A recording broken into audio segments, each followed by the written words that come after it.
Andando por essas terras, conheci tantos Brasis, Brasis diferentes, Brasis do Brasil. Olá, pessoas!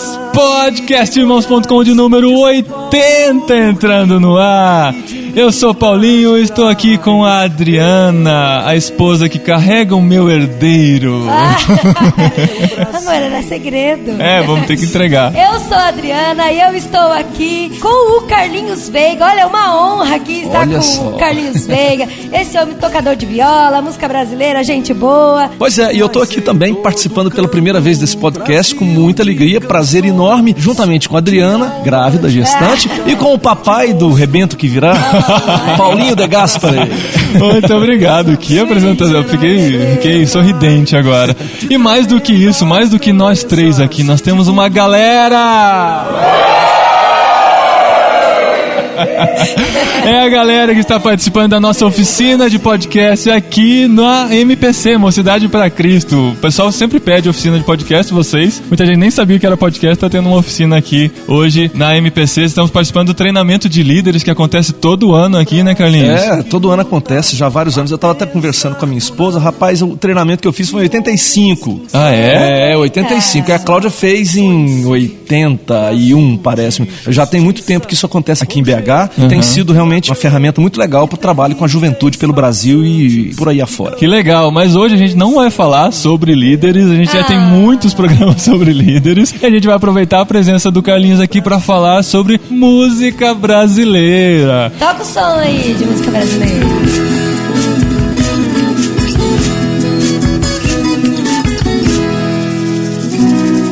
A gente já falou sobre música num dos primeiros programas nossos, né? Nós, leigos, falando sobre música, chegamos a algumas conclusões, mas hoje com um especialista aqui de música brasileira. Eu gosto, mas não posso dizer que sejam tão especialistas assim. Que inclusive tem um podcast sobre música brasileira que a gente vai falar mais pra frente, mas a gente vai lá pros nossos recadinhos e depois a gente volta aqui pra falar mais um pouquinho sobre tudo isso. Brasil, Brasil.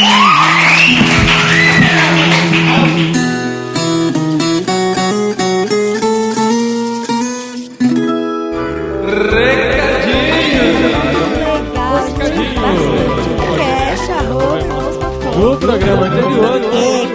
Muito obrigado.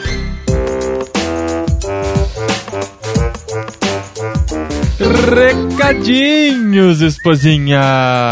Primeiro recadinho da esposa barriguda.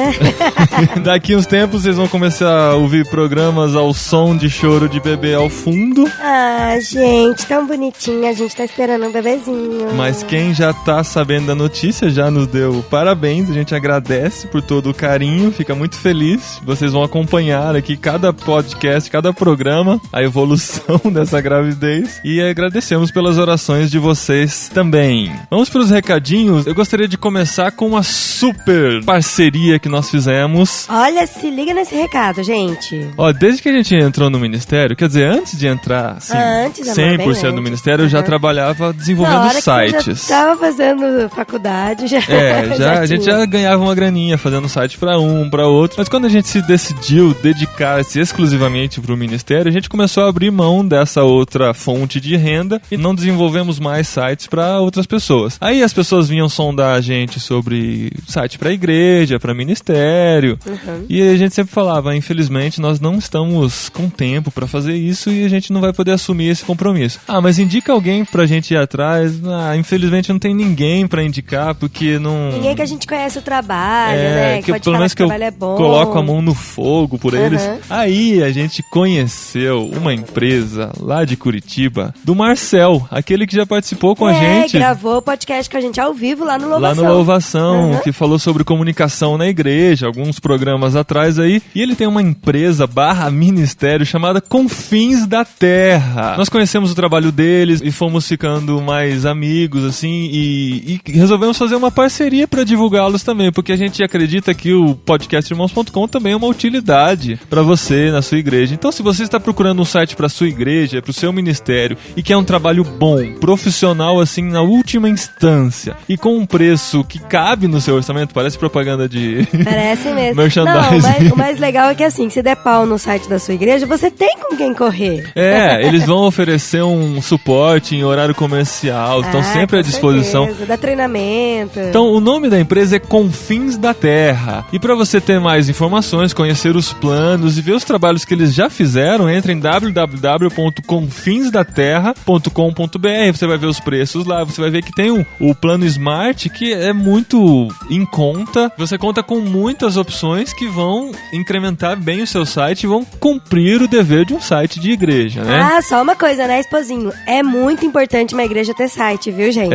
Às vezes você pensa assim, minha igreja não tem site, mas acho que eu não vou fazer, não. Gente, é muito importante. A gente conversa com várias pessoas, assim, que antes de visitar uma igreja, vê o site primeiro, vê endereço, horário tem do culto, um monte de muitas, coisa. tem muitas funcionalidades, né? Muitas vantagens se ter um site. Você vai comunicar-se com os membros da sua igreja e você vai comunicar-se, né, com a comunidade onde você está inserido. Só que a grande notícia... Olha, essa que é a hora que você tem que prestar atenção. É que essa parceria, nós conseguimos um cupom promocional. Nós vamos oferecer para você, exclusivo aos ouvintes do podcast Irmãos.com e as pessoas que acessam o site também. Se você fornecer a palavra-chave Irmãos40, 4040, né? Irmãos40, você vai ter 40% de desconto na criação do seu novo site. Muito desconto. Então vale a pena, entra lá, confinsdaterra.com.br, então, como sonda. que eu faço? Eu entro no site do Confins da Terra, mando um e-mail pra eles e falo Irmãos40. Irmãos40. E lá no site você consegue se comunicar já e se interessar pelo serviço deles, fornecendo essa palavra-chave. Você já tem 40% de desconto, tá bom? Confinsdaterra.com.br, nossos parceiros, ano novo, site nossos amigos.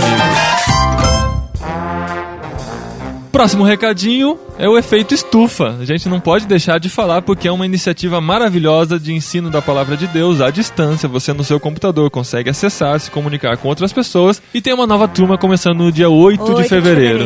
Vocês já ouviram a gente falar várias vezes de efeito estufa, então tá demorando pra fazer a matrícula, hein? Corre lá. Efeitoestufa.net, gerando frutos que permanecem. Quase rimou, né? Depois eu que sou a menina do slogan, né? Email! Programa anterior, graças a Deus, fez muito sucesso. C.S. Lewis.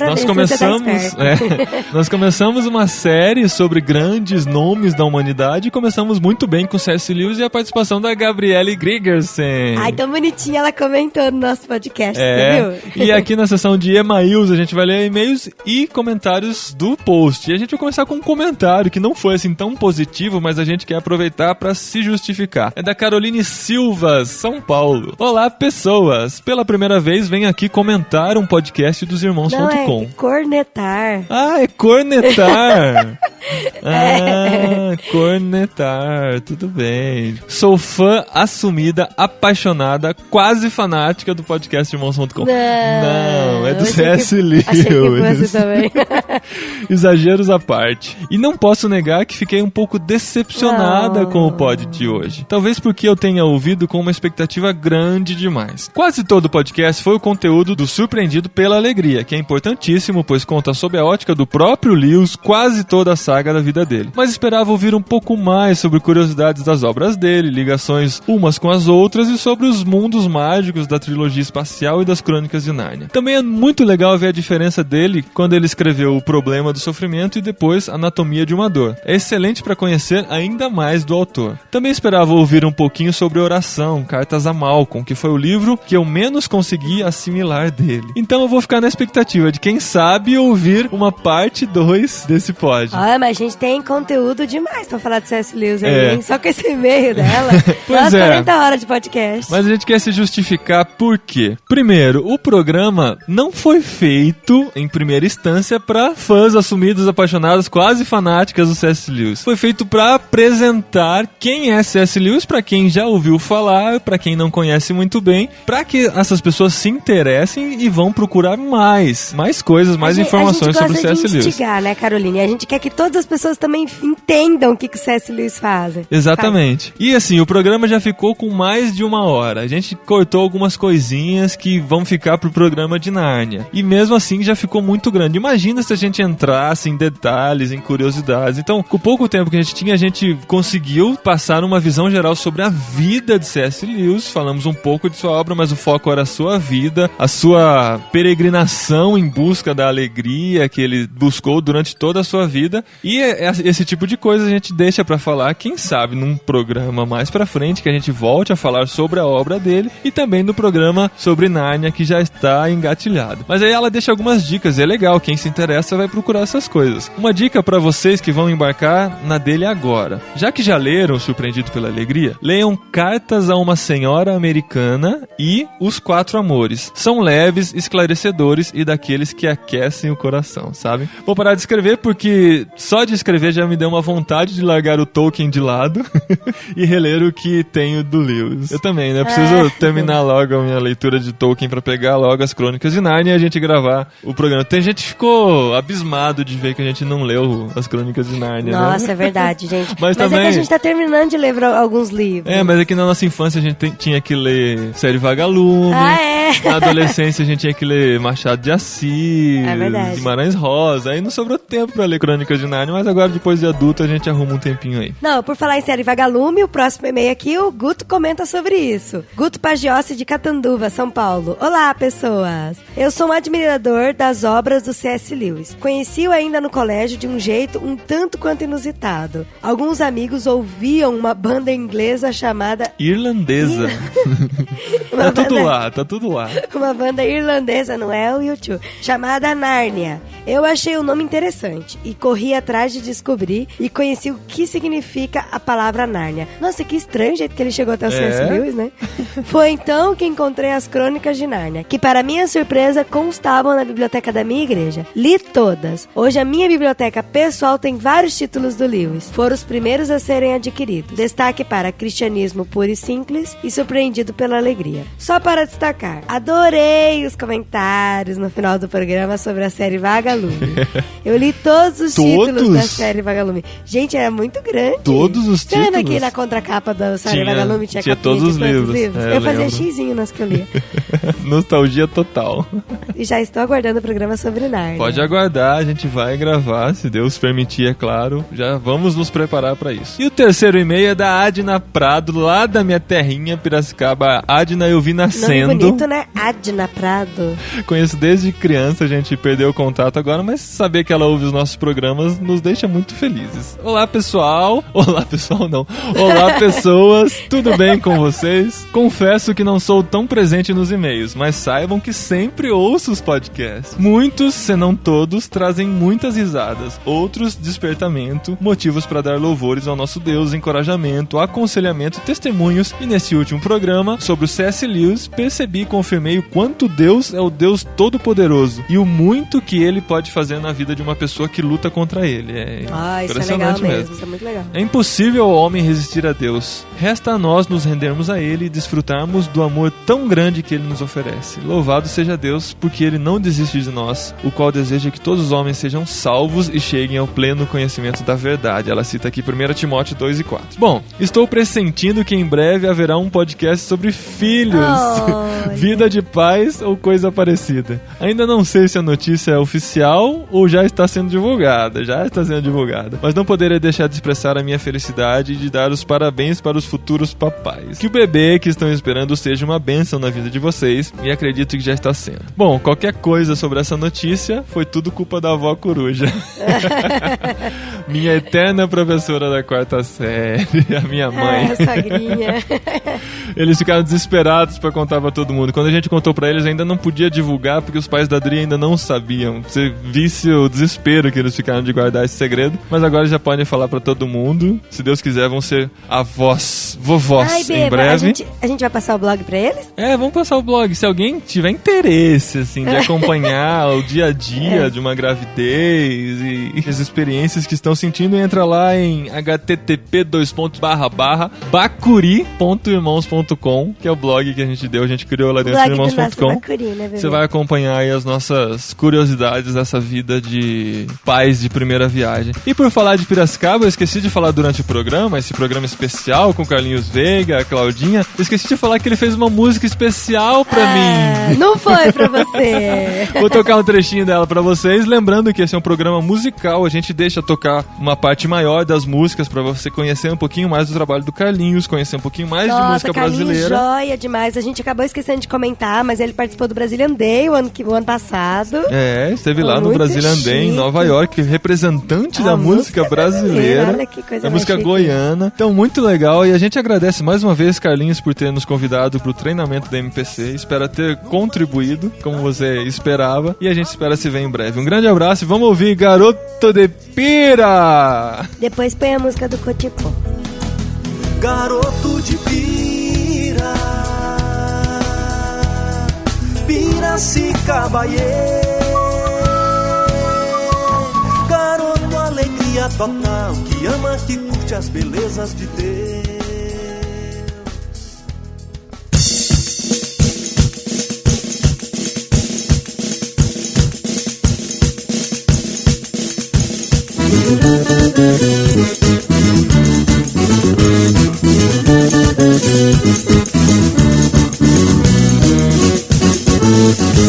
Eu pensei correr de mim. Muito bem, estamos de volta e nós fizemos a abertura aqui com o Carlinhos, com todo mundo aqui presente. A gente volta numa configuração diferente, né? Porque o começo do programa a gente fez com o pessoal que estava aqui na nossa oficina. Como a atividade aqui no treinamento é muito intensa, né? E tem muitas atividades acontecendo ao mesmo tempo, a gente volta aqui agora sem o público, sem a nossa audiência, mas com uma convidada, uma nova convidada especial.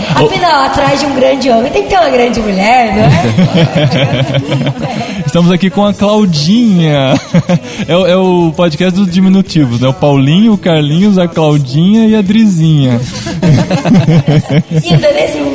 E o bebezinho, muito bem. E nós vamos falar sobre música brasileira. A gente não podia perder a oportunidade de estar aqui com o Carlinhos e com a Cláudia e falar um pouquinho sobre como a música brasileira tem crescido através do tempo, tem sido esquecida em alguns momentos e como isso pode fazer uma diferença na nossa vida, na nossa cultura, se nós começarmos a enxergar a importância da música brasileira mesmo. Mas antes, nós não podemos deixar de falar um pouquinho, para quem não conhece e para quem conhece também, alguns detalhes sobre a vida desses nossos dois convidados aqui, o Carlinhos e a Cláudia, que são uma referência hoje se tratando de música cristã brasileira. Tem gente que até se arrisca a falar em música, como que é? MCPB, música cristã popular brasileira. Tem surgido muita nomenclatura aí, né, pra definir, acho que é uma tentativa de tentar fugir desse lance meio gospel aí que tá aí. Mas assim, a gente sempre fala em uma oficina, se a gente vai fazer entrevista com alguém, a gente tem que preparar antes, estudar sobre essa pessoa. E a gente fez tudo errado, né? A gente não se preparou muito bem, a gente conhece as músicas de vocês, mas não conhece necessariamente a história, né? Queria conhecer um pouquinho sobre a vida triste lá no sertão nordestino. Tá certo. A sua infância. Sabia que já me perguntaram isso, aliás, eu já li alguma coisa na internet sobre isso. Carlinhos veio do Nordeste, tá? Cara, eu sou goiano. Sertão goiano. Como dizem lá, eu sou goiano do pé rachado. Exatamente, eu nasci em Goiás, eu sou de Goiânia, da capital, não nasci no interior como alguns pensam, alguns acham que eu nasci no meio das vacas, por causa da música que eu escolhi fazer e que eu opto, né, que amo fazer, mas não, eu nasci foi na cidade, na capital. A Cláudia não, né, Cláudia? Eu já nasci numa cidade não tão grande, mas também não tão pequena, que foi Anápolis, colado em Goiânia. Cidade da farmácia, né? Exatamente, mas eu cresci, me formei, tudo em Goiânia mesmo. E essa incursão de vocês na música, como é que começou? Desde a infância, já gostando lá de tocar o violão? Não, na verdade, eu e a Cláudia, nós nos conhecemos no contexto já musical, nós nos conhecemos no Expresso Luz. Sim. Aliás, antes de ser Expresso Luz, se chamava Conjunto 1 da MPC Goiânia. Então a gente cantava no Conjunto da Mocidade para Cristo. Então a Cláudia era líder do grupo E aí esse grupo vinha cantar exatamente aqui nesse acampamento em Belo Horizonte. E aí o rapaz que cantava, fazia o tenor lá do grupo na época, ele não podia, e aí a Cláudia me fez um convite. Aí eu vim, assim eu passei a integrar o grupo, e um tempo depois, aqui uns 2, 3 anos, não sei, né, Cláudia? Nem lembro mais. Aí a gente começou a namorar. Não foi mais, não foi 2, 3 anos. Nossa, mas você era o tenor, então? O tenor. Era aqueles conjuntos naquela formação meio coral mesmo. Sim. Soprano, contralto, tenor, baixo, que ele lança assim. Eu já fui baixo. Sabe aquele microfone, não era o Shure, não, era aquele microfone delta, cabeção assim, aí 800 pessoas em volta daquele microfone, como se estivesse captando alguma coisa, né? Era um microfone para todo o grupo, né? Somos dessa época aí, meu amigo. Foi um tempo muito bom. A minha história com a música começa na minha família mesmo. Minha família é uma família muito musical, mas em outra praia, a praia da música erudita. Então, assim, várias pessoas na minha família têm formação na música erudita. Eu mesma cresci ouvindo música clássica, etc. E me formei em piano clássico na Universidade de Goiás. Olha. Mas... Nossa, então você toca piano também? Se formou, né? Claro que toca, claro que toca. Não, mas assim, é porque qualquer instrumento, se você não gasta horas ali estudando, você vai perdendo a técnica, né? E na verdade a vida vai... Eu me formei, mas assim, eu não entrei tão de cabeça assim no instrumento piano, né? Fui dar aula, e o fato de você dar aula e deixar de tocar, isso já vai te deixando um pouco enferrujada, né? Mas sou formada em piano clássico, essa é a minha formação acadêmica. E meus irmãos sempre ouviram muita MPB, Chico Buarque, Gilberto Gil, Vinícius de Moraes, eram as músicas que tinham na minha casa. Lógico que tinha uns Beatles também, Simon & Garfunkel, era essas coisas que os meus irmãos ouviam. Conheço. E aí foi tudo entrando, fazendo parte da minha formação musical. Mas quando eu conheci o Carlinhos, é que realmente eu mergulhei mais na música regional, na viola caipira, nesse gosto não na música sertaneja, na música caipira, que tem uma diferença gritante entre uma e outra. Certo. Então foi mais assim, aí a gente no Expresso, e o Expresso também com vontade de fazer uma música mais brasileira, e aí vai. Aí foi pra essa área de música brasileira mesmo, né? Exatamente. É porque esse foi meu berço, né? Eu cresci, eu não nasci no lar evangélico, e às vezes eu até agradeço a Deus por isso, sabia? É porque senão não tocaria viola caipira. Acho que é muito difícil um evangélico hoje tocar viola caipira, porque eu jamais aprenderia no contexto, no berço de uma família evangélica. Né? Essa coisa é interessante. Então lá na minha família eu cresci ouvindo, então era Nelson Gonçalves, Demônios da Garoa. Cresci... o pior é o Demônios da Garoa, né? Ó, que me tens de regresso. E por aí vai, né? Ângela Maria. E meu pai gostava muito de Luiz Gonzaga. Eu cresci então ouvindo isso aí, né? Na vitrola do meu pai. Então era assim. E aí a minha família, a família Veiga principalmente, é uma família muito musical. Toda vez que se reunia no aniversário, numa festa, tinha que ter roda de violão. Então todo mundo cantando. Então eu cresci nisso, serenatas, etc. E quando eu me converti, isso já aos 18 anos de idade, então essa história ela me marcou. No primeiro momento eu até quis negar essa história, porque essa música era do mundo, né? Então, mas depois, com o tempo, acho que veio esse lance de resgatar, sabe, Paulinho?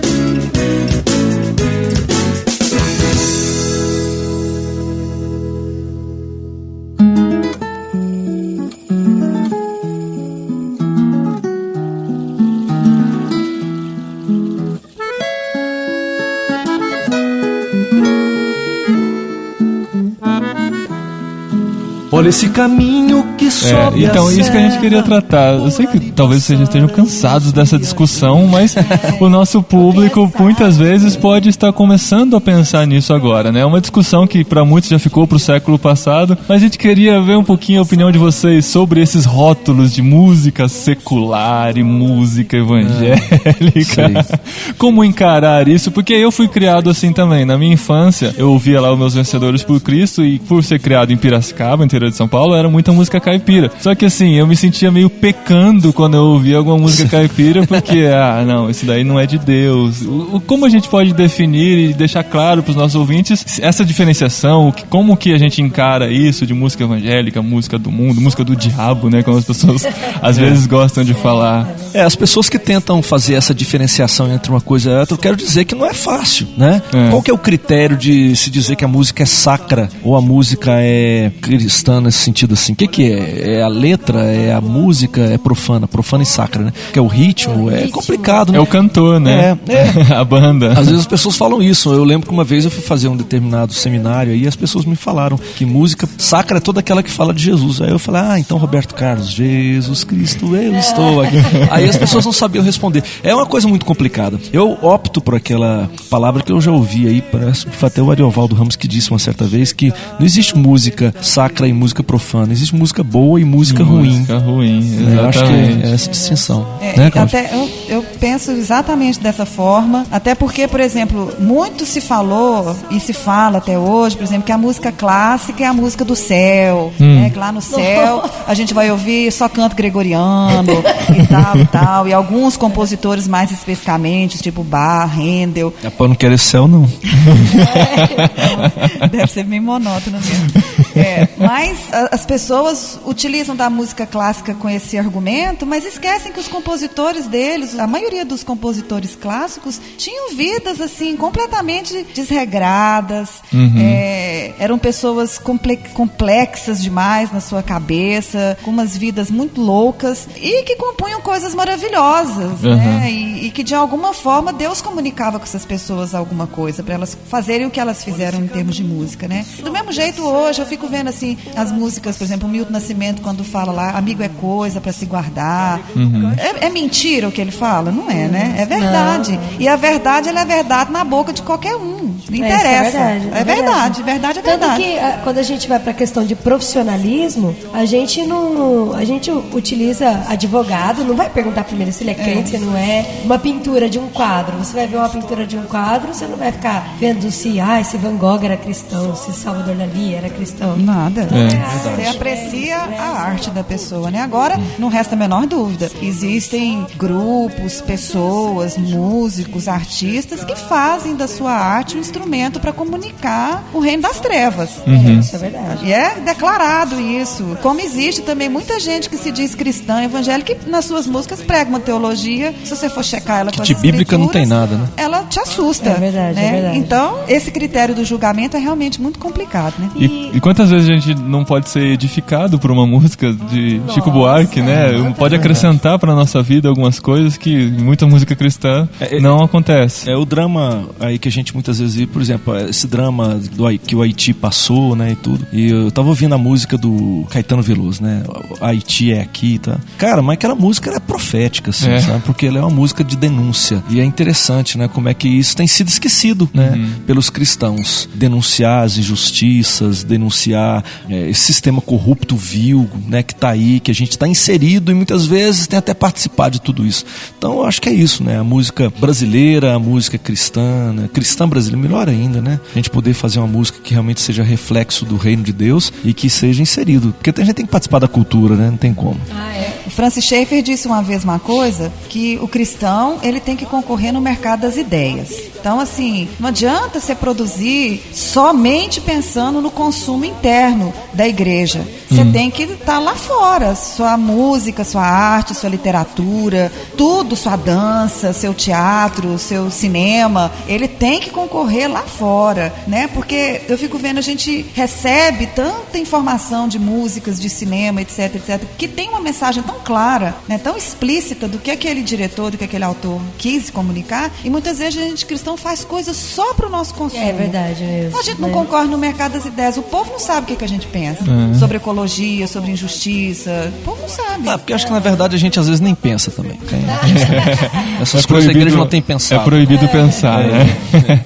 Aí a gente entra em outra questão, que é porque a música brasileira se tornou algo profano, o ritmo brasileiro se tornou algo profano dentro das igrejas. Em que momento que se chegou e disse, não, ó, esse tipo de ritmo é de Deus, esse tipo de ritmo, o samba, o maracatu, os outros ritmos brasileiros, não, isso daí é do diabo. Quem que colocou essa mentalidade na nossa cabeça, vocês sabem dizer? O trabalho que eu tenho buscado fazer, assim, tem sido um trabalho bem de resgate da música brasileira. Então, a gente canta maracatu, a gente canta Bumba Meu Boi, canta Folia de Reis, canta por aí. esses ritmos assim que estão ligados à história da gente. Acima de tudo, meu avô era maranhense, então recebi uma influência muito grande do baião, do shot, do maracatu, dessas coisas, e da própria, o fato do meu pai ser do interior de Goiás e eu passar as minhas férias. Então tive contato com folia de reis, tive contato com pagode de viola, moda de viola, essas coisas. Na verdade, acho que foi o ressurgimento. No primeiro momento, como eu disse, eu tentei negar tudo isso. Depois eu falei, não, eu não posso negar, não posso negar minha cultura, né? Pelo contrário. Então aí vem assimilando tudo isso com a proposta do reino de Deus, do evangelho e tudo mais. Mas o que eu vi é o seguinte, quando o evangelho chega no Brasil, né? Ele chega com o seu formato bem europeu e norte-americano. Então, o missionário não trouxe somente a palavra de Deus, ele trouxe a sua cultura e ele trouxe a sua enologia. Então, quando isso chega aqui, acaba toda a música dentro das igrejas acabou sendo a enologia que eles trouxeram, né? E o que foi que se desenvolveu fora? Como é que a cultura brasileira foi formada? Foi formada a partir do encontro dessas raças, né? Se bem que tem muito sociólogo que nem gosta que chame raça, né? Antropólogo, mas assim, foi a partir do encontro do negro, do índio, do branco, do europeu, e a partir daí, inclusive uma informação que eu tive algum tempo atrás, muito interessante, as 3 culturas musicais consideradas mais ricas do mundo atualmente são exatamente essas culturas musicais formadas a partir do encontro do branco, do negro e do índio. Exatamente, né? Que é a cultura brasileira, cultura musical brasileira, a cultura musical norte-americana e a caribenha, mais específica, a cubana. Tudo nas Américas. Exatamente. Pra onde eles vieram, né? Então são as músicas consideradas mais ricas hoje, assim, em termos, segundo alguns pesquisadores e tudo mais. Então aqui no Brasil se deu isso, né? Aí o negro já vinha todo, sabe como é que é a teologia, né? Essa teologia do negro é coisa recente, né? A gente tem visto isso surgindo, né? O negro foi rejeitado por um longo tempo na igreja evangélica brasileira, né? A gente sabe disso, não precisa nem querer trabalhar muito essa questão que tá aí a olhos vistos, né? Vê as igrejas históricas, quantos pastores, quantos presbíteros, diáconos são negros, né? É minoria, né? Então eu vejo isso aí. E a sua cultura também foi renegada por causa disso, né? Então a música que vem do negro, a música que vem do índio, então tudo isso tem um cheirinho de pecado, né? É sensual, tudo isso aí, né? Eu acho que a igreja sempre, a igreja que eu falo, nós mesmos, né? Porque eu não tô aqui me excluindo de nada, não. Mas a igreja sempre teve muita dificuldade de lidar com coisas relacionadas ao corpo, né? Então, qualquer música, qualquer ritmo que de alguma forma mexe com o corpo e pode, né, levar a alguma sensualidade, então já corta de uma vez. Então já é pecado logo de cara. Então não é. O certo seria a gente trabalhar o corpo de uma forma legal, né? Entender que o corpo, né? Trabalhar essa questão do corpo sem tanta... me fugiu a palavra que ela que fala, esqueci. Mas enfim, tanta podação nas expressões do nosso corpo. Então... a gente acaba eliminando qualquer tipo de sentimento também por causa disso, né? Tem muita... Eu tive muito essa dificuldade depois de certa fase da vida que eu comecei a perceber que o sentimento faz parte de mim também, né? Eu não precisava reprimir tanto quanto eu fui ensinado. Essa palavra que eu queria.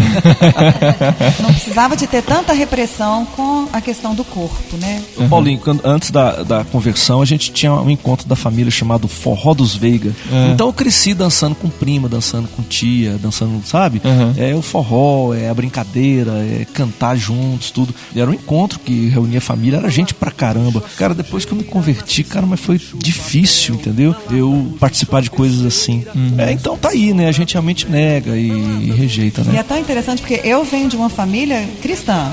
Quando eu nasci, meus pais, meus irmãos, meus tios, tudo já era de igreja. Mas na minha família, essa questão, por exemplo, da dança, de dançar um forró, de reunir a família, meus tios tinham um tio que dançava tango maravilhosamente bem. Então, quando a gente reunia a família, tinha isso assim, naturalmente. Nunca isso na minha casa foi motivo de repressão, de querer dançar. Que interessante. Sim, e numa família crente, pai, mãe, todo mundo muito sério, mas nunca teve esse problema. Então, eu mesma nunca tive dificuldade assim de lidar com isso. Isso nunca me escandalizou.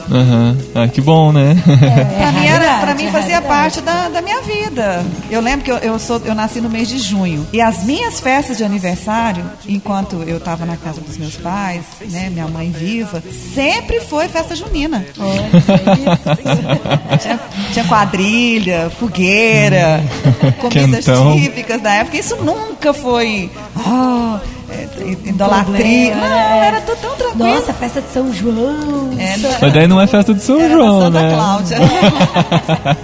E questão de preconceito, vocês já sentiram preconceito tocando esse tipo de ritmo nas igrejas? Diretamente já perceberam alguma reação adversa ao ritmo? Já, mas acho que nas igrejas nem tanto, porque é interessante. Quando convida já conhece, né? Acho que Não, acho que... Sabe o que é, Adriana? O lance é a viola caipira, ela tem um negócio aí, parece que ela tem... O Roberto Corrêa, que é um violeiro aí famoso aqui no Brasil, ele disse que parece que tem alguma coisa da genética e tá ligado no DNA, alguma coisa. Porque a viola é o seguinte, onde você chega, você tocou o som da viola, parece que ela tem um magnetismo assim que prende a pessoa. Exatamente. É engraçado. Então, assim, os preconceitos que a gente já sofreu, que eu já sofri, às vezes, mais por parte de juventude, a moçada é gospel, né? Mais questão de gosto musical, talvez. É, mais questão de gosto, Mas se bem que em alguns lugares você vai tocar, aqui mesmo no Som do Céu, né? Tem uma moçada bem heterogênea que curte música pop, mas quando você entra com a viola, toca com baixo, tá com peso da bateria e tudo mais, a moçada, ela se rende, sabe como é que é? Que legal. Então... Os pezinhos já começam a mexer, né? Pode pintar aquele preconceito inicial, mas depois que você vai vendo a música, sei, acho que a coisa vai... Teve algumas vezes, assim, que a gente sente que alguns pastores, assim, tem um pouco de dificuldade com os ritmos, o maracatu, né? Essa coisa que, né? Querendo ou não, a gente mexe, né? Dá uma chacoalhadinha, né?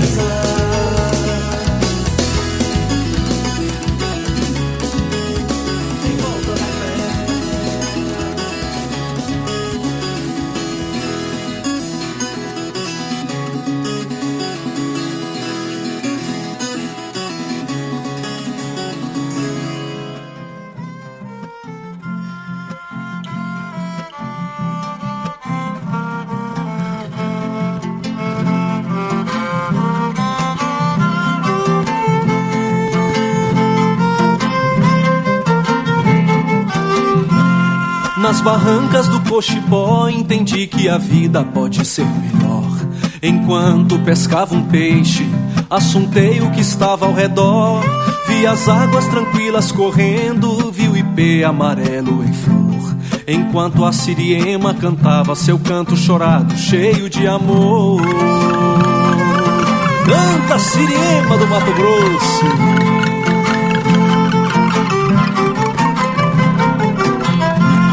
Percebi nessa sinfonia de graça e beleza um regente maior, dirigindo cada detalhe num grande cenário de som e de cor. Contemplando a criação, contemplei a glória do Deus Criador, que agora recebe dos seus honra, majestade, elogio e louvor.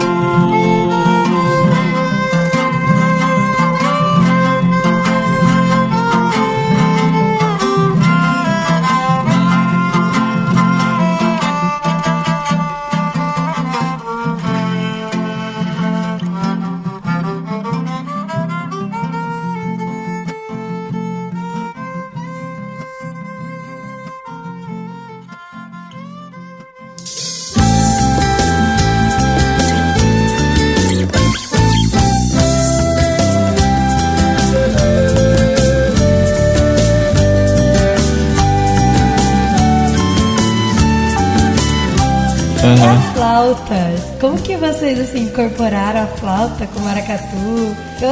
Eu acho tão diferente e tão bonito ao mesmo tempo. A flauta, na verdade, assim, eu comecei lá onde eu estudei piano, chegava num determinado momento, você tinha que ter um instrumento complementar.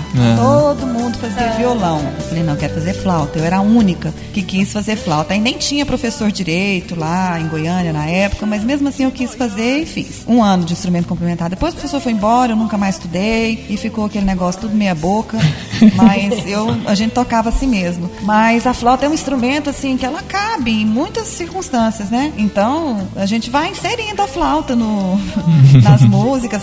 Tem realmente ritmo que não tem nada a ver, não coloca, né? Mas tem outros que tem tudo a ver, né? uma salsa pede. Quando você pega, lembra os flautins, né? Lembra os pífanos, né? O pifo, né? O chorinho, né? O chorinho, perfeito. E tudo isso leva muito a música, o sopro, né? O instrumento de sopro. Aí a gente falou que não existe diferença entre música cristã e música secular, que existe diferença entre música boa e música ruim. Aí tem gente que fala, mas música é questão de gosto. Não, o que é bom pra mim não é necessariamente bom pra você e vice-versa. Mas existe sim um jeito de analisar uma música tecnicamente e falar se ela é boa ou se ela é ruim, né? Tem toda uma construção, né? Assim como você pode analisar a poesia. Agora, essa questão aí de gosto, realmente ela é pessoal, tá? Tem isso, cada um tem o seu, tem a ver com a sua história, com a sua formação, tem a ver também com, posso dizer, com imposição midiática, eu diria isso, porque às vezes as músicas que você vê que muitas pessoas estão gostando e amando, na verdade, elas foram ensinadas e obrigadas, esmagadas a receber aquilo, né? Então, acho que tem essas coisas todas aí, mas é isso mesmo, acho que quando você pode pegar uma composição e analisar a letra, melodia, harmonia, e ver que existem coisas bem construídas e coisas mal construídas, né? Até na própria educação formal do Brasil, salvo raras exceções, não se investe em educação musical, né? Educação artística. Não. Né? Aqui mesmo no treinamento, ontem, quando foi perguntado das pessoas que estão na faculdade, que estão fazendo vestibular para a área de exatas, de humanas, na hora que falou artes, foram 2 pessoas que... Então você vê que não existe um incentivo, um interesse de se investir nisso daí, né? Nas escolas não tem, quando tem aquela coisa muito elementar, muito básica, então não trabalha-se um elemento chamado apreciação musical, entendeu? Então as pessoas não têm contato com os diferentes estilos para ela falar, nossa, eu gosto dessa praia aqui, entendeu? Então é o que a mídia vende, oferece, que está nos programas de televisão, e é o que o povo tem acesso. Aí o povo tendo acesso a esse pedaço restrito da música, é isso que eles vão gostar. Então vocês acham que por esse motivo que a música brasileira tem tanta dificuldade de entrar nas igrejas? Mais por essa questão de que o ritmo vem sendo empurrado, a cultura estrangeira vem sendo empurrada para nós há tanto tempo, e hoje é difícil de ser encarada a música brasileira? Eu acho que nós estamos num processo, eu acho assim que a gente veja muitas igrejas e muitos músicos que fazem um trabalho com a MPB surgindo no meio evangélico. Hoje nós temos uma riqueza considerável, né, de música de qualidade, né? E só que essas pessoas, eles não estão na mídia. Não são conhecidos. Não são conhecidos porque não há espaço. Existem alguns espaços alternativos, né, que a gente vê por aqui e ali, mas existe muita coisa boa acontecendo hoje. É muito comum acontecer, a gente que gosta de música brasileira, músicas alternativas, né, ao que é imposto por nós. É muito comum a gente encontrar um amigo que também gosta de música brasileira e você faz a lista dos seus músicos preferidos, a maioria ele não conhece, vice-versa. Ele fala conhece o fulano de tal, ele toca lá no interior de não sei onde, nunca ouvi falar. É verdade. Por causa dessa dificuldade de projeção mesmo. São espaços assim como o Som do Céu, como nossa música brasileira, né? Esses espaços têm sido espaços de divulgação de muita gente que tem feito um trabalho sério, bonito, né? Por esse Brasil afora. E isso é muito legal, né? Música brasileira da melhor qualidade. E a gente não encontra DVD e CD de música brasileira em livraria. Gosto. Essa é a dificuldade. Muito difícil. A maioria das livrarias que eu entro por curiosidade mesmo, pra ver se eu encontro. Assim, mal encontra um CD do João Alexandre. Difícil ainda de encontrar.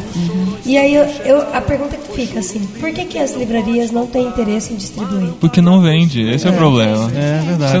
Você não vai comprar uma coisa que vai ficar encalhada lá. Eu tenho um amigo meu que tem livraria evangélica e ele gosta muito de música brasileira, mas ele não coloca ela pra vender porque fica encalhado. O pessoal não conhece. Por exemplo, enquanto a tiragem do meu CD, meu último CD aí, eu vendi uma tiragem de 1000 cópias e tô querendo fazer agora a segunda tiragem de 1000 cópias, né? Determinados artistas venderam quase 1 milhão de cópias, né? Então é assim, não tem, sabe? É uma luta muito desigual. E a questão é toda mercadológica, é tudo questão de dinheiro, é via o metal mesmo, não tem que ver não. Até uma época, muito tempo atrás, que um dono de uma gravadora, você vai me ajudando aí, Carlinhos, se eu for trocando as histórias, viu a gente cantando e fez uma proposta pra gente formar uma dupla, tipo dupla sertaneja. Aí quis ditar também também, né? Aí já vem tudo, o pacote. Assim, a capa do CD, do disco tem que ser desse jeito, papapá. Então, assim, se a gente quer mesmo vender, ganhar dinheiro e realmente viver disso, de certa forma a gente tem que se render a esses os deuses do mercado, né? A imposição. Autores de livros também falam muito disso com a gente, sabe? Tem grandes autores que não... Gente de nome, peso, assim, que a gente conhece, que não publica em qualquer editora, porque a editora vai querer fazer um monte de alteração no trabalho dele, vai ter que impor o jeito de distribuir e tudo, eles não aceitam. Assim, de uma certa forma, isso é o tal do Mamon, né? É o Mamon. É o Mamon, é o deus da riqueza, né? Aí é o que eu falo sempre nas palestras, cara, você tem duas opções, ou você serve o Deus que te vocacionou, que te capacitou, segundo aqueles elementos que ele mesmo tem te dado, tudo, ou então você se rende ao Deus Mamon, que aí é impossível servir os dois, né? Ou você nega a sua vocação e vai se preocupar com ganhar dinheiro, não sei. Na verdade, eu me lembro muito, falando de MPB aqui, de música popular brasileira, eu me lembro muito da música dos Paralamas de Sucesso com o Gilberto Gil, né? É a sereia, metade busto de uma deusa maia, metade um grande rabo de baleia. Ou seja, você está lidando com isso aí. O que eu faço? Eu guardo, né, a beleza da deusa maia, ou mato e como metade rabo de peixe, porque tô com fome. Então esse drama entre a beleza a beleza é o lado da beleza e o lado da fome, da necessidade. Então acho que todos nós vivemos isso, e o artista bastante também.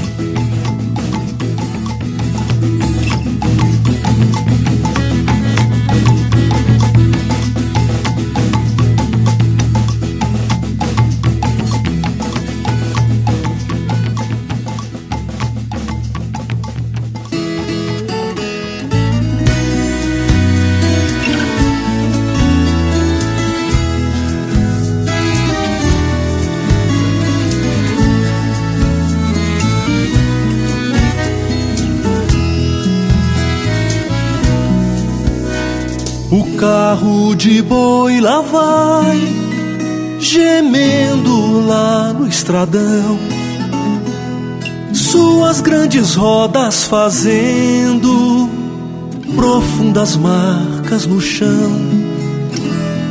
Vai levantando poeira, poeira vermelha,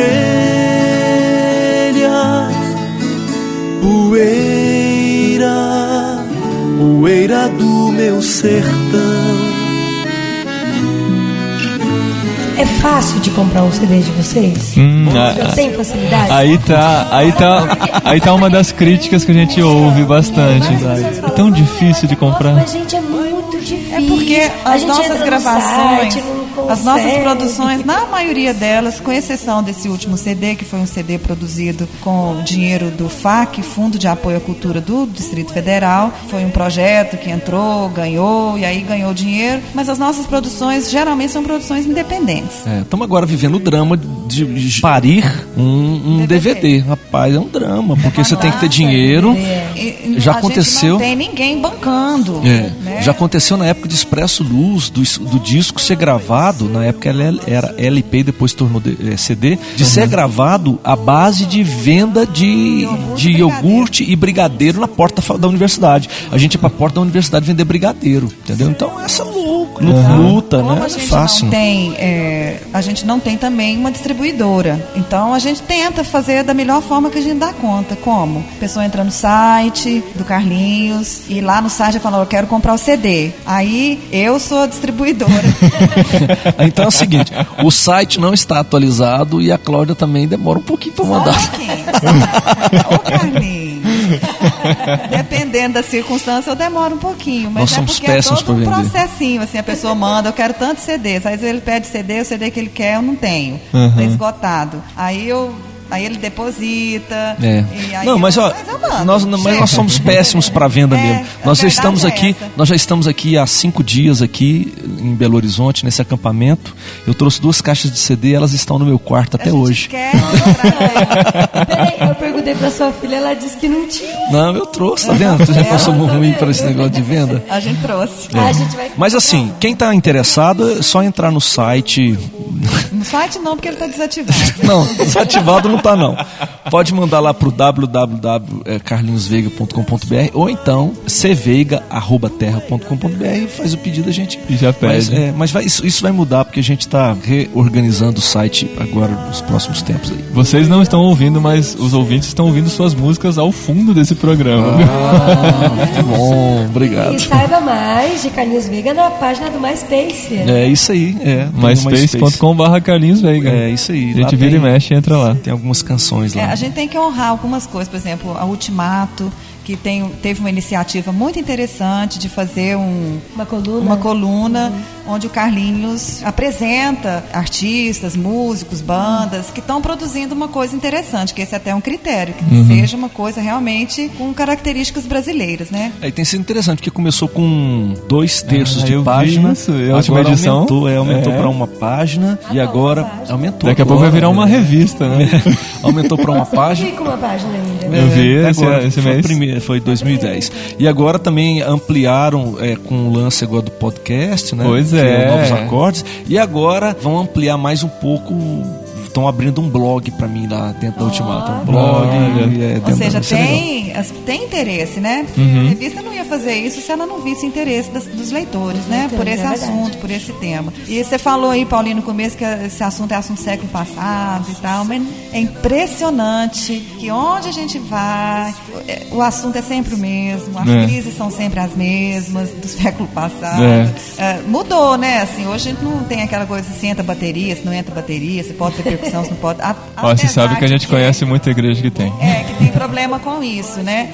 Mas eu acho que os dramas de quem trabalha com música boa, música cristã, popular, brasileira, é esse drama mesmo. No começo do programa aí você falou uma coisa, eu vou lembrar. Por que a música... não era essa pergunta. Eu esqueci, depois eu lembro. É a idade. Tá, então vamos falar do podcast do Carlinhos Veiga. Ele vai contar como ele começou, quem que deu umas dicas pra ele. Eu tenho uma pergunta assim. Então fala. A Ultimato, ela se envolve com relação à censura? Ou você pode escolher? Não, eu tenho total liberdade. Tudo começou lá no CBE2, Congresso Brasileiro de Evangelização, que aconteceu aqui em Belo Horizonte, quando o Marcos Bom Tempo me procurou. Ele é o editor, né, chefe da revista, editor da revista, e me procurou e falou assim: Carlinhos, a gente queria fazer uma coluna de música. Então pronto, e eu falei, mas qual que é o critério? Vamos estabelecer juntos. Então nós chegamos a três pontos, né, 3 critérios. Primeiro, tem que trazer alguma coisa de brasilidade, né? Segundo, tem que ter qualidade. E terceiro, de preferência, não esteja envolvido com nenhuma grande gravadora. Então, na verdade, é uma disposição de divulgar tanta coisa boa que está pelo Brasil afora, mas que não tem o respaldo de uma grande gravadora, de uma grande empresa por trás. Sem ter o rabo preso, né? Ou seja... é um termo usado. Então, aí pronto, aí a gente começou. Então eles nunca, né? Aí a ideia do podcast surgiu assim. Eu sempre fui apaixonado por rádio. Eu sou formado em jornalismo e já trabalho com rádio há muito tempo atrás, com Mocidade para Cristo. Depois em Viçosa fiz programa de rádio em Brasília, e eu tava com vontade de voltar a fazer rádio. Um dia conheci com vontade de fazer rádio, e eu falei, como que a gente poderia fazer isso? Podcast, existe podcast, né? Então, no Nossa Música Brasileira, eu conversei com Marcos Botelho. Eles estavam muito empolgados porque havia iniciado, né? O JB na Estrada. E aí ele pegou e falou, mas aqui no acampamento tem um cara que sabe tudo sobre esse negócio aí. Aí me apresentou pro Paulinho, né? Aí o Paulinho falou, não, vem cá, e me deu as dicas do programa, etc e tal. Então, com base nas experiências que eu já tinha passadas em rádio, e aí então eu fiz até um podcast, pelo que eu até vi agora, um podcast assim, bem radiofônico mesmo, né? Eu vi que é bem diferente de tudo aquilo que você mostrou pra gente. Podcasts, né? É uma coisa bem programa de rádio mesmo, em que eu divulgo a cada edição 1 ou 2 artistas cristãos, não necessariamente evangélicos. Eu já divulguei artistas que não eram evangélicos, mas eram cristãos, e que fazem um trabalho interessante com música instrumental, música vocal voltada para a música brasileira. Então é por aí, a gente prioriza por aí. Então já gravamos Carol Gualberto, de Roberto Diamanso, e e o César do acordeon, já Marcos Moraes, que é um instrumentista muito legal, e por aí vai. E agora o próximo que eu faço, e tem muita gente boa na porque tem muita gente boa, né? Tem muita gente legal. Vai segurando, uns conhecidos, outros não tanto, mas gente com qualidade. E é quinzenal, né? Quinzenal também. A ideia é fazer. Porque, por exemplo, esses dias aqui mesmo em Belo Horizonte eu não tenho condições de soltar em 15 dias. Porque demanda um trabalho de muita pesquisa, eu tenho que pesquisar pra caramba aí na discografia do cara, então não dá pra fazer fora do meu ambiente, né? E é um estilo muito legal porque é um programa que você consegue colocar no rádio do seu carro e sair ouvindo. São músicas, é como se você estivesse ouvindo um CD comentado, né? Então, igual ele falou, ele faz uma pesquisa muito grande em torno do artista, vai contando histórias, curiosidades do disco. Porque essa é a ideia da coluna na revista, né? Novos Acordes é isso. É divulgar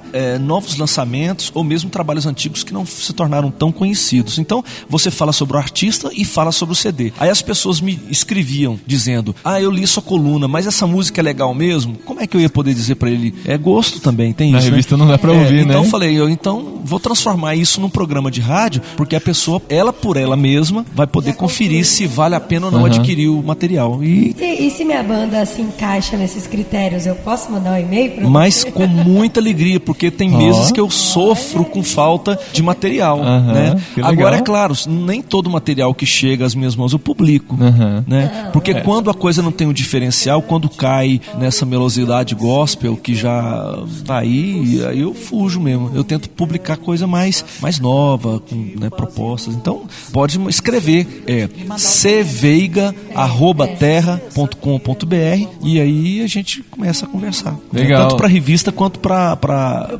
podcast. Podcast Novos Acordes dentro do site da Ultimato, mas você não segue um conselho bíblico que é de ter domínio próprio. Você precisa ter domínio próprio. Isso aí eu já passo pro Marcos Botelho, não, Marcos Bom Tempo. Isso eu já passo pro Marcos Bom Tempo e ele depois diz como é que isso deve acontecer, porque disso eu não entendo muito. Mas entra lá em www.ultimato.com.br e procura o podcast Novos Acordes. Sempre tá na primeira página ali, na página principal, lá. Sempre tem tem uma caixinha lá que eles já deixam disponível o podcast.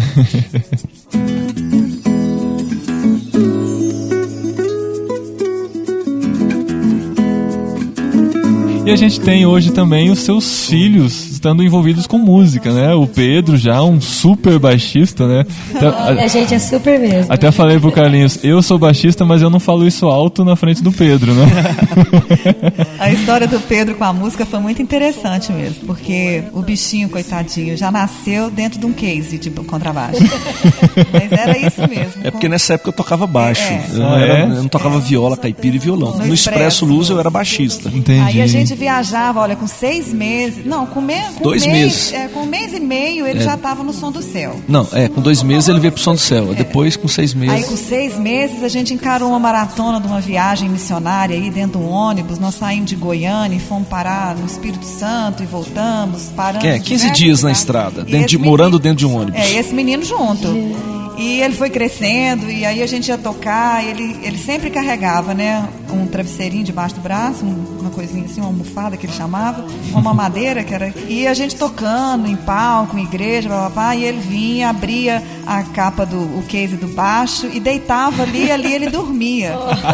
Com o travesseirinho dele, com a almofada. Isso trazia pra mim, pro Carlinhos, uma culpa enorme de falar, meu Deus, coitado dessa criança, esse menino vai odiar essa vida. A gente ouvia de outras pessoas, de gente da família, coitado desse menino vai ficar surdo e não sei o que, papapá, várias coisas a gente ouvia da família. Aí um dia aqui na MPC eu tava numa crise danada com relação a tudo isso e o Marcelo deu uma palavra... Marcelo Gualberto, né? É o Marcelo Gualberto. Ele deu uma palavra tão confortadora para mim, pro Carlinhos com relação a isso. E ele falando, olha, não fique assim. Deus tem uma graça para vocês, uma bênção especial para esse menino, que vocês estão dedicando a vida no reino. Vocês podem ficar descansados. E aí a gente ficou descansado.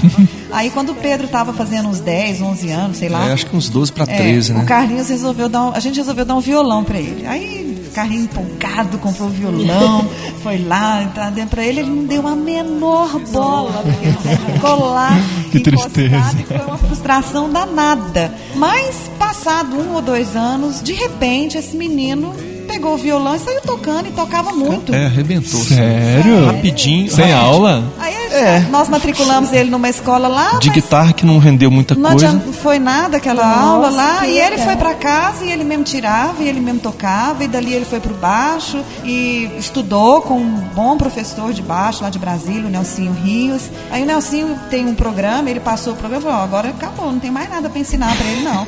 Nossa, e ele, que coisa, inteligência musical. assim, eu acho que tá um pouco na genética, né? Assim, tanto da família do Carlinhos quanto da minha, de gostar, de que, né? E a história dele de ouvir bastante, né? Agora tem a Ana Carolina, que também está despertando. Ela ama percussão, já fez aula de pandeiro no Clube do Choro, já sabe tocar um pouquinho de percussão. E o César, que é o caçula agora.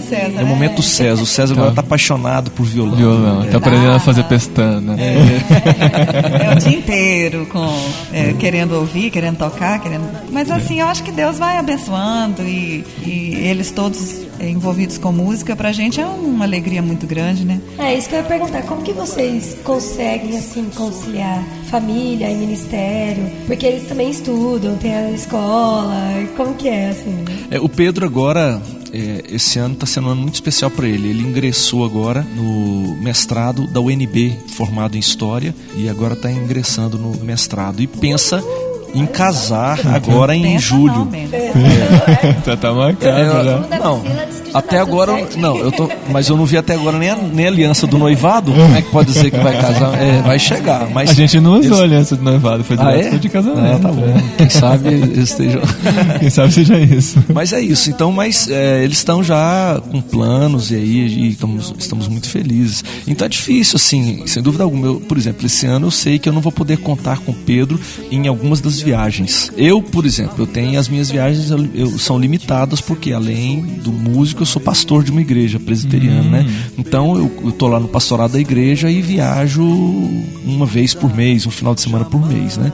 E a Cláudia, então assim, não é fácil, a gente tem que realmente conciliar. Tem dia que dá um desânimo, tem dia que dá vontade de desistir de uma das duas coisas, mas assim, lá no perfil do Orkut eu falo, né, que eu me realizo como músico e como pastor, o púlpito e a viola caipira, os dois de madeira, né? Então neles assim eu me sinto, eu não sei se eu conseguiria abrir mão de uma das duas coisas.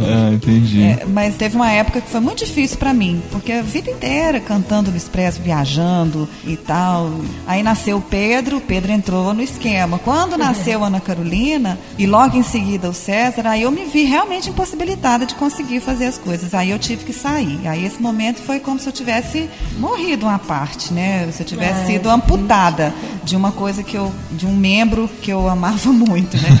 Então, aí foi um momento assim de muito sofrimento para mim e pro Carlinhos também, mas Deus foi consolando meu coração, foi me dando essa experiência com a maternidade, né? De ver meus filhos, de educar os nossos filhos, de dar tempo para eles, de dedicar o melhor de mim para eles, né? De alguma forma suprir as ausências do Carlinhos, que ele viajava muito. Mas aí, eu acho que deu tudo certo, né? Porque os meninos são tudo bonitinhos. Eles não brigam com a gente, eles né? Ninguém tá jogando pedra na lua. Né? Então, fica gritando lindo pro pai quando o pai tá na frente.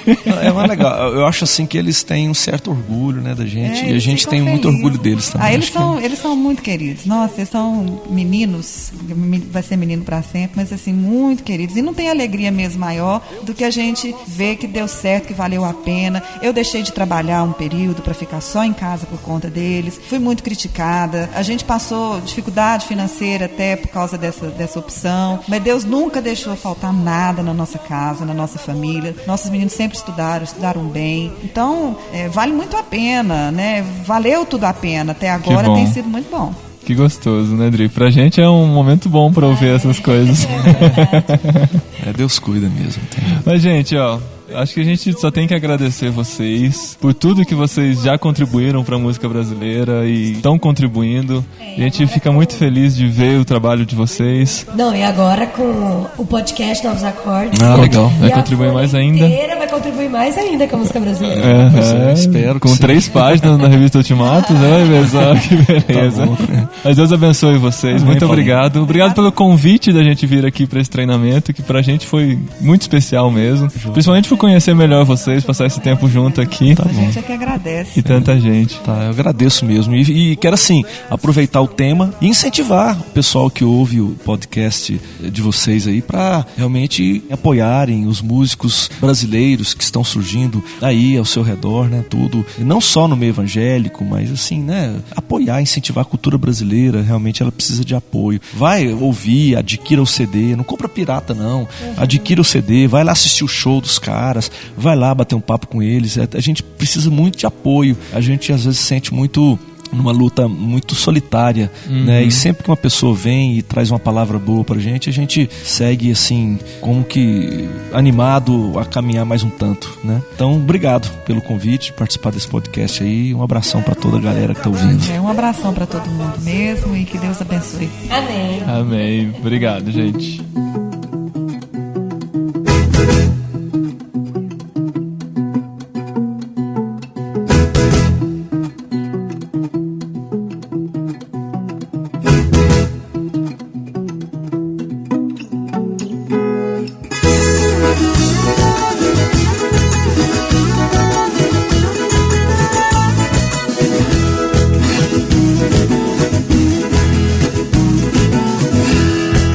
Estado de Goiás, meu pagode tá mandando.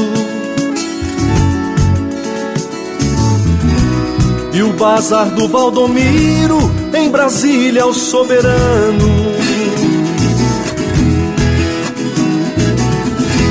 No repique da viola, balancei o chão goiano. Vou fazer a retirada, despedir dos paulistanos.